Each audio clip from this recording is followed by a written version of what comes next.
High guys, welcome back to my channel. तर मी चालले होते उज्जैनला 3 दिवसांसाठी महादेवांच्या दर्शनाला.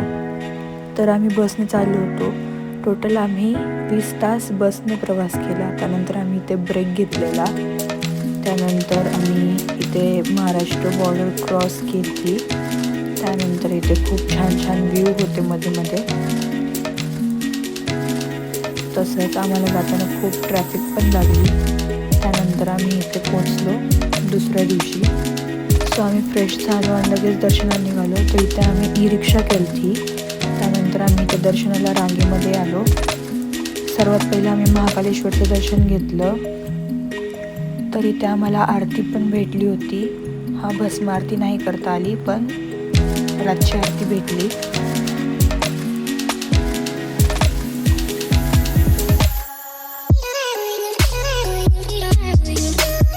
त्यानंतर आम्ही तिथेच अजून एक दर्शन घेतलं. हरसिद्धी मंदिरामध्ये गेलो.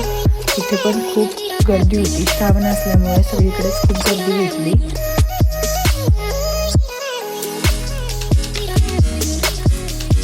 इथे सुद्धा आमचं दर्शन छान झालं. सो आम्हाला त्यानंतर भूक लागली म्हणून आम्ही इथे थोडंसं खाल्लं, पण लिटरली खूप बेकार होतं. सो आम्ही त्यानंतर परत बाहेर गेलो, थोडंसं कॉरिडॉरमध्ये फिरलो. त्यानंतर मग आम्ही रूममध्ये गेलो. खूप दमलेलो. त्यानंतर इथे आज आम्ही काळभैरवनाथचं दर्शन घ्यायला आलो. इथे पण आम्ही 2 तास रांगेत थांबलेलो, पण दर्शन मस्त झालं होतं आणि खूप प्रोडक्टिव्ह वाईब येत होती आणि पॉझिटिव्ह वाईब्स होते. सो खूप छान दर्शन झालं. इथले दर्शन झाल्यानंतर आम्ही गेलो मंगलनाथ मंदिरामध्ये, दुसऱ्या मंदिरामध्ये दर्शन घ्यायला. सो इथे आम्हाला काही माहिती सांगितली यांनी की त्या मंदिराचं महत्त्व. सो आम्ही इथे पण रांगेत थांबलो. दर्शन झाल्यानंतर भूक लागली म्हणून थोडंसं खाल्लं. इथे आम्हाला उंच दिसला. त्यानंतर मग आम्ही दुसऱ्या ठिकाणी गेलो, जे की आश्रम होता कोणता तरी. सो आम्ही तिकडे गेलो. तिथे श्रीकृष्ण राधाच्या पाया पडलो आणि इथे सगळ्या महिला मिळून आय थिंक कोणता तरी डान्स करत होत्या. So yes.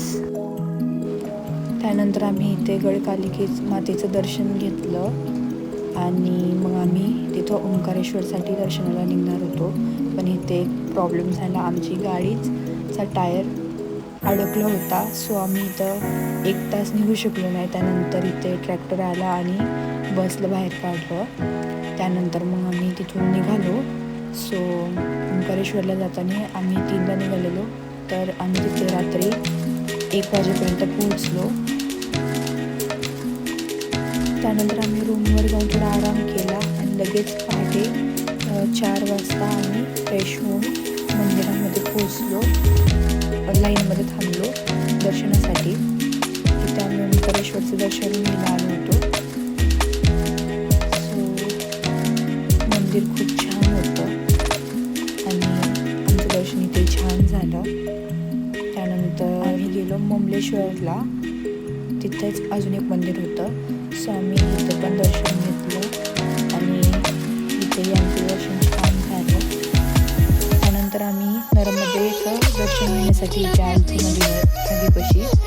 सो आम्ही इथे पाया पडलो आणि त्यानंतर आम्ही निघालो होतो घरी जाण्यासाठी.